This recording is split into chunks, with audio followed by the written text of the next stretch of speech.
क्या कह रहा है? Sides A B, question number 12 है अनुराग, कह रहा है sides A B and B C and median A D of a triangle A B सी।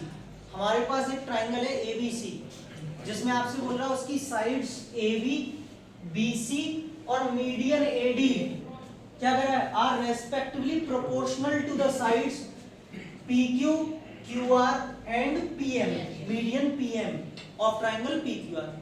इसका पूरा मतलब है हिंदी में, ट्राइंगल ए बी सी की जो साइड है ए बी बी सी और मीडियन ए डी ये रेस्पेक्टिवली प्रोपोर्शनल है पी क्यू क्यू आर और पी एम के।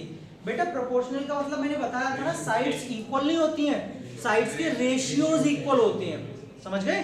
साइड्स के रेशियोज इक्वल होते हैं। तो उसका कहने का मतलब ये है, उसने हमको ये चीज गिवन कर दी, A B upon P Q, B C upon Q R, A D upon P M, ठीक है? उसने रेस्पेक्टिवली बोला है, इसका पेयर वो इसके साथ बना रहा है, इसका बी सी का क्यू आर और ए डी का पी एम के साथ, इनके रेशियोज इक्वल बोले हैं।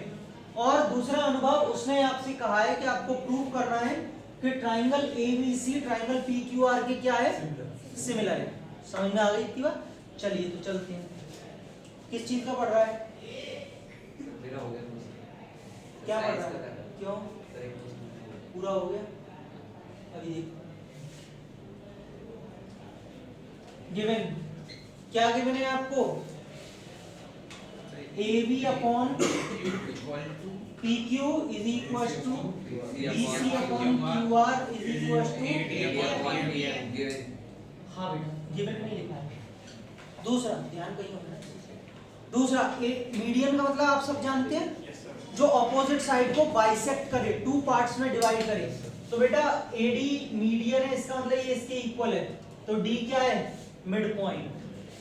ये इसके इक्वल होगा, QM MR के इक्वल होगा, M क्या होगा? Mid point. इतनी बात सबको आ गई होगी। क्या प्रूव करना है आपको?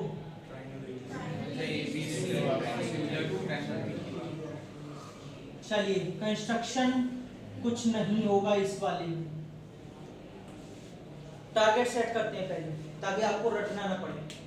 आपको ये पूरा बड़ा वाला ट्राइंगल PQR के सिमिलर दिखाना है। तो देखिए सिमिलरिटी का मतलब यहाँ पे अनुभव कोई ना कोई प्रॉपर्टी लग रही होगी, ट्रिपल एस, SAS है ना, angle angle angle, double A, कुछ तो लग रही होगी।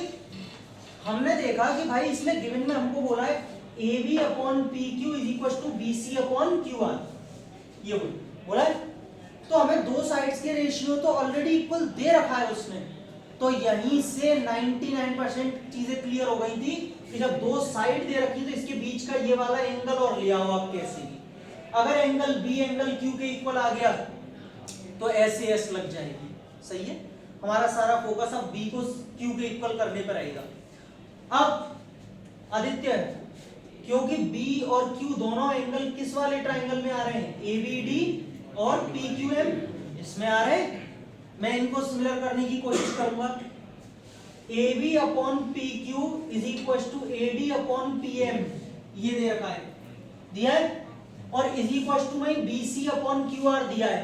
लेकिन मुझे BC की जरूरत नहीं, मुझे BD की जरूरत है। बेटा मैं BC को लिख सकता हूं ट्वाइस ऑफ BD। मैं BC को क्या लिख सकता हूं? Twice of BD। BD का कितना? दुगना, तभी तो मैं इस BC को लिखूंगा ट्वाइस ऑफ BD और इसको लिखूंगा ट्वाइस ऑफ QM, 2 से 2 अब रेशियो नया क्या आएगा? AB upon PQ is equal to BD upon QM is equal to AD upon PM। तो बच्चों ट्रिपल S साइड से ये दोनों ट्राइंगल्स कैसे हो जाएंगे? और अगर ये दोनों सिमिलर है तो एंगल B एंगल Q के बाय सही बोला, CPST सही है। और अगर ये दोनों एंगल अब इक्वल हो चुके हैं तो ऑलरेडी दो साइड्स के रेशियो इक्वल दे रखे हैं, एंगल इक्वल आ चुका, तो SAS से ये बड़े वाले ट्राइंगल्स कैसे हो जाएंगे? बस टारगेट सही था, रटना तो नहीं पड़ रहा। चल अब आपको भी पता चल गया होगा क्या करना है। तो सबसे पहले स्टूडेंट्स हम लेंगे in triangle ABD। Target set करने से हमको पता रहती है हमको सीक्वेंस क्या चलाना है, हमको लिखना क्या है, एंड ट्राइंगल PQM। बेटा ABD और PQM की बात चल रही है, लेकिन लेना तो ऊपर वाली गिवन वाली चीज पड़ेगी। AB upon PQ is equal to BC upon QR is equal to AD upon PM। अच्छा लिखना भी पड़ेगा, कहाँ से आया गिवन। बेटा जैसा मैंने आपको समझाया AB अपॉन PQ को तो ऐसे ही रहने दीजिए, लेकिन मैं यहाँ से BC को क्या लिख सकता हूँ, ट्वाइस ऑफ BD, QR को ट्वाइस ऑफ, और AD और PM जैसा चल रहा है वैसा चलने दीजिए, कोई प्रॉब्लम नहीं।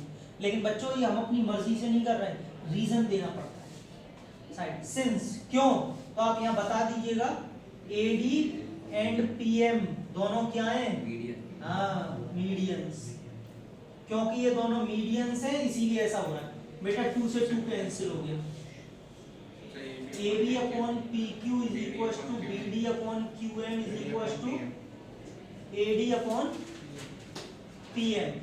और अगर किसी दो ट्राइंगल्स में तीनों साइड्स के रेशियो इक्वल हैं तो दोनों ट्राइंगल्स कैसे होते हैं, similar. Therefore triangle ABD is similar to triangle PQM। Property का नाम triple S similarity. Triple S similarity से दोनों ट्राइंगल्स सिमिलर होंगे। बच्चों नीचे लिखने के लिए जगह नहीं है तो मैं एक चीज यहाँ साइड में लिख देता हूँ। So angle B is equal to angle, ये वाला एंगल B जो है वो एंगल Q के इक्वल आएगा by CP corresponding parts of similar triangle. यहाँ तक नोट कीजिए, फिर बड़े वाले ट्रायंगल्स में लगाते हैं। देखिए तो हमने यहाँ से प्रूव कर लिया कि एंगल B एंगल Q के इक्वल है। अगेन इन ट्राइंगल किस वाले में लेंगे, ABC एंड ट्राइंगल, इन दोनों ट्राइंगल्स में हम सिमिलैरिटी लगाने की कोशिश करेंगे। Kanishka AB upon PQ is equal to BC upon QR। बस मैं यही स्टार्टिंग के दो रेशियोज लूंगा, सिर्फ दो, जितनी जरूरत है। AB upon PQ BC upon QR, ठीक है ना, दो ही की जरूरत है। और इसके आगे हम लिख देंगे given and angle B is equal to angle proved above. अभी अभी हमने प्रूव किया है वो रहा। अगर ऐसा है तो therefore triangle ABC similar to triangle by SAS similarity hence proved. ठीक है, हो गया प्रूफ, हेंस प्रूव्ड लिख लीजिएगा। हाँ